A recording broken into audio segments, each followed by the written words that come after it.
On July 8th, in Geneva, a small group of people is going to sit down at a table and start deciding how artificial intelligence gets governed for the rest of us.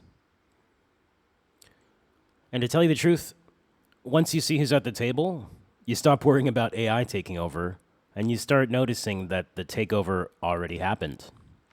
Quietly, a few days ago, while everyone else was watching fireworks.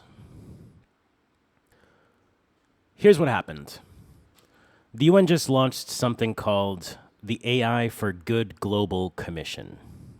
Sounds harmless, and it's not the best grammar. It's the body meant to set the guardrails on the most powerful technology humans have ever built. And when they announced who's on it, the list reads like a shareholder call.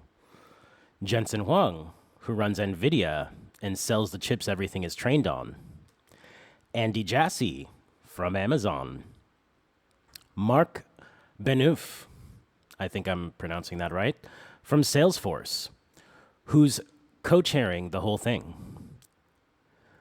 Microsoft's top lawyer, founders from the AI labs themselves. The people who own the means of cognition were just handed the seats on the council that governs cognition. Think about what that actually is. Imagine if the body that regulated oil was run by oil executives. We'd call that a scandal. We have a word for it, regulatory capture.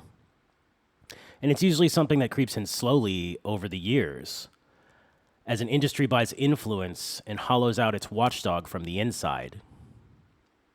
What's different here is that there was no creeping. There was no watchdog that got corrupted over time. They just built the thing with the owners already inside it. Capture wasn't the bug that crept in later. Capture was the blueprint.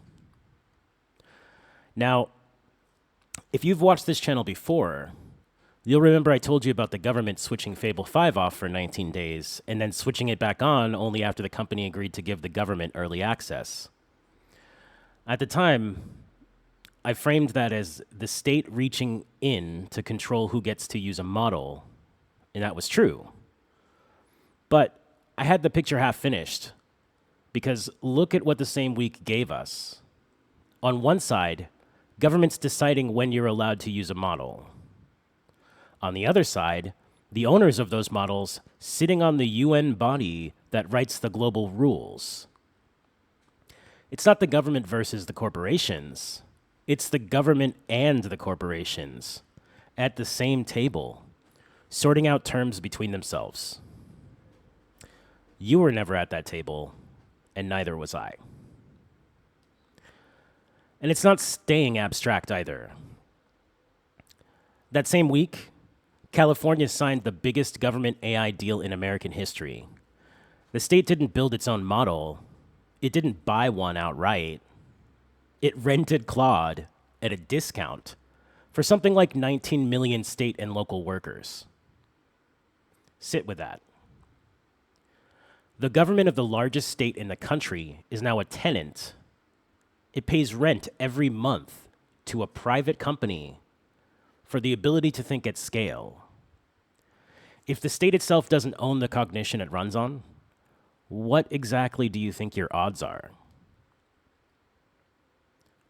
Meanwhile, in the actual job numbers, for the fourth month in a row, the single most common reason Americans got laid off was AI. Over 100,000 cuts this year name it directly. Oracle alone let go of 21,000 people. And here's the part that should make your teeth itch. The models doing the replacing were trained on the work of the people being replaced. You wrote the forum posts.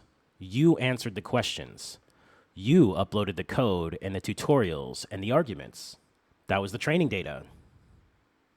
And now the thing you built out of your contribution is cheaper than you, owned by someone else, and you're invited to rent it back for $20 a month.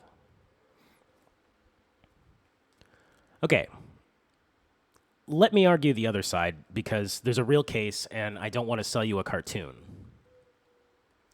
The honest defense of the Geneva table is that these are the only people who actually understand the technology. You can't regulate a frontier model with a room full of career diplomats who've never seen a training run. You need the builders in the room, or you get rules written by people who don't know what they're regulating. That's a fair point. It really is. But notice what it's actually saying. It's saying that the technology has become so complex that only its owners are qualified to govern it.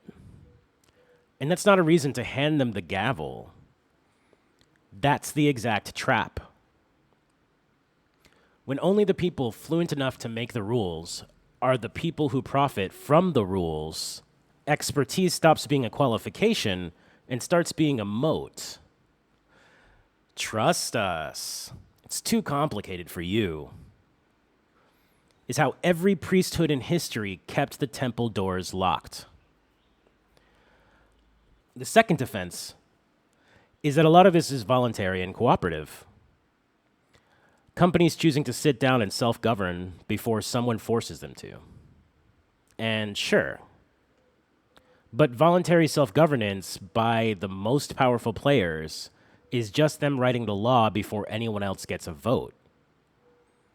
It looks like responsibility.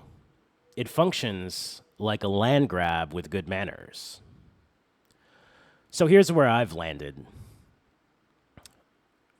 We keep asking whether AI will become some hostile superintelligence that takes control from humanity.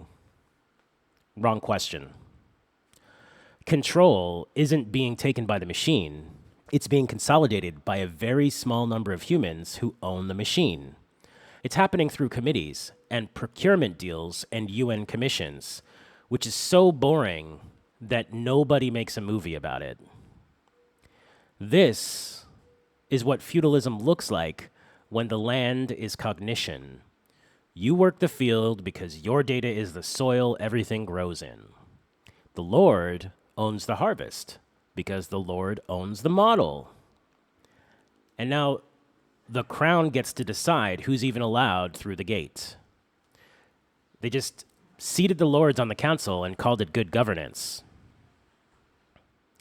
The meeting is July 8th. You're not invited. You never were. If you liked this video, please like and subscribe. Help support the channel and lets me keep making these videos every day.